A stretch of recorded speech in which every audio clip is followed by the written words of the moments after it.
Good morning, Pioneers. Today is once again Friday. It's September 6th, and I'm your host, Inigo Davila, brother to the infamous Joaquin Davila. After 3 weeks of failure, I finally get to be able to be the anchor of an episode that gets out. This week, we have a lot to show you from sports, classes, and even a movie review. Let's get started. Last Friday, we had an unexpected lockdown during the first passing period. Caden Williams asked students and teachers about their perspective on the lockdown. I'm Caden Williams. I need a haircut, and this is Man on the Street. How do you feel about future emergencies on Leavenworth High School? I think we'll be great because we were great with this emergency.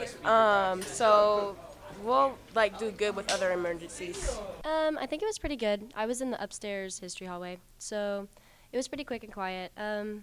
Yeah, all the teachers went out into their rooms and got everybody inside pretty quickly, so I think we're prepared. When the lockdown went down, I was with Ms. Walters, and she was very protective and very secure about what was happening, and she was very awake about the whole thing. So she got us pretty secure when it all went down. So I think they were doing a pretty good job so far. Yeah, I agree with what he said. I was with Messer when everything went down, and he was pretty calm and secure about the whole type situation, especially considering that it was really early in the morning. But yeah, they did well. Kids got in the classrooms pretty quick. They got the hallways clear, and when they got in the classrooms, they sat down and were quiet. It was amazing. They responded pretty quickly, and everybody was in rooms, and the lockdown went great. In my corner of the building, I feel like the students and the teachers both stayed fairly calm and entered their classrooms quickly. And so if this was in fact a drill, I think that we'd be prepared for that situation the way that I saw the response handled. I think with staff, we heard it as quickly as we could. It happened at a strange time when we were moving to a new class, so it was a little noisy in the classroom, and that went okay. As for students, I think we need to treat more of these things as if they were real instead of standing around asking if it's a drill. I felt like it went really well. I know all the teachers jumped into action, all the staff, the paras, everybody was kind of directing students into a safe place. And the student reaction, at least in my room, was amazing. We got all the students there. Everybody was shaken, visibly shaken and upset because we didn't know what was happening. But the response was really good. Everybody listened to directions and followed that. And I think with this being the first time we've actually had a real emergency in the last several years, as far as alarms going off without it planned, I think it shows, we're ready in case there is something that ever happens. Thanks, Caden. Let me congratulate all of you Pioneers for following procedures and to the teachers and staff for keeping everyone safe and informed. Remember, in any emergency situation, look to the teachers and staff for directions and try to remain calm. Next, let's head over to Jason Keckler, Shelby Tierney, and Caleb Bird to learn how some of the CTE classes are working together this year to create senior banners for athletes and clubs. Students in yearbook, graphics, and marketing classes have been working together to create senior banners for fall sports athletes. The three classes collaborate throughout the process. We talked with yearbook photo editor Kirsten Kessler about how yearbook students are involved. The most important part is making sure you have your camera settings right, because we do different backgrounds like white background, black background, and if you don't have your camera settings right, it would mess with the photo. Once the photos are taken, the files get sent over to those design classes. We later caught up with Christopher Breaker to learn how they come up with designs. Sometimes we just work on what we're given.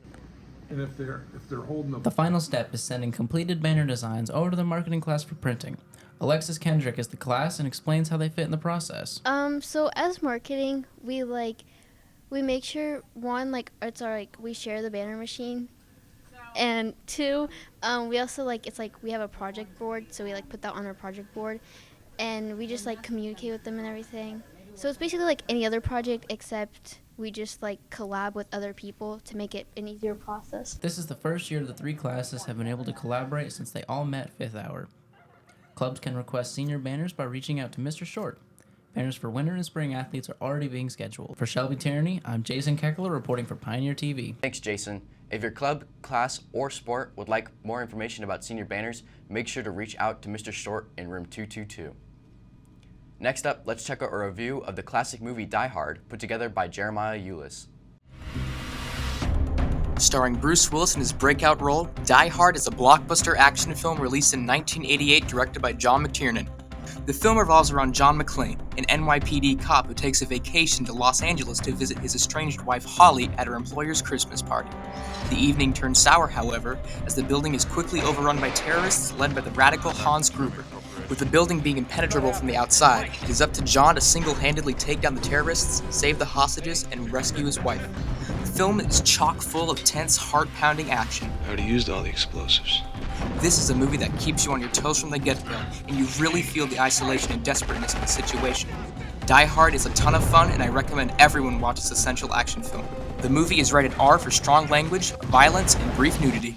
Yippee-ki-yay, mother... Thanks, Jeremiah. Die Hard is streaming on Hulu and is available to rent or buy on Amazon Prime Video, so make sure to check it out. Throughout the semester, Jeremiah will be reviewing a variety of movies, so be sure to check those out in the upcoming PTV episodes. Next, we will check in on a couple of our fall sports. Let's start things off with Katara Kincaid and Harvey Gillip looking at the LV boys soccer team. This is Katara Kincaid from PTV. 2 weeks ago, the soccer team had a blue and white scrimmage. Here's Brandon Pavlichko to tell us more. Hi, I'm Brandon Pavlichko. I'm in 12th grade, and I'm one of the captains of the soccer team. Blue and white scrimmage went really well this year. There's a lot of people showed their support. It was a lot of fun. And here's Pavlichko again to tell us how to support the team. If you want to continue supporting the team, show out to the games, bring signs. That's it for this segment. Thanks for watching. This is Katara Kincaid from PTV signing out. Thanks, Katara. Our soccer team played Highland Park on Tuesday this week for the season opener, and the Pioneers came out on top. JV defeated the Scots 4-1 and Varsity won 5-0 with 1 goal by Captain Kellen Slusher and 4 goals by senior Ty Battison. Good job, guys. Finally for today, let's talk football. Our varsity team faces off against Basertite in the season's first game away. It starts at 7. Last week, the team participated in the annual preseason jamboree here at home. PTV Danny O has a look back at the event. Take it away, Danny. The football team had a preseason jamboree last Friday. I interviewed Coach Sachin on how the team did. Jamboree went really well. We had 3 other teams. We had Lawrence Free State, Spring Hill, and Tonganoxie. It was competitive. We got a lot of good reps against some good teams, and we got out of there relatively healthy. And we got to see some good things, and we also got to identify some things that we need to continue to work on and get better. Next, I interviewed senior Trey Johnson on his performance at the Jamboree.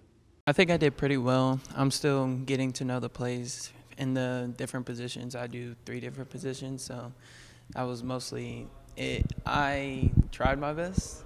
Lastly, let's go back to Coach Sachin about his excitement for this season. Absolutely. We had a really good summer. Kids have been working really hard.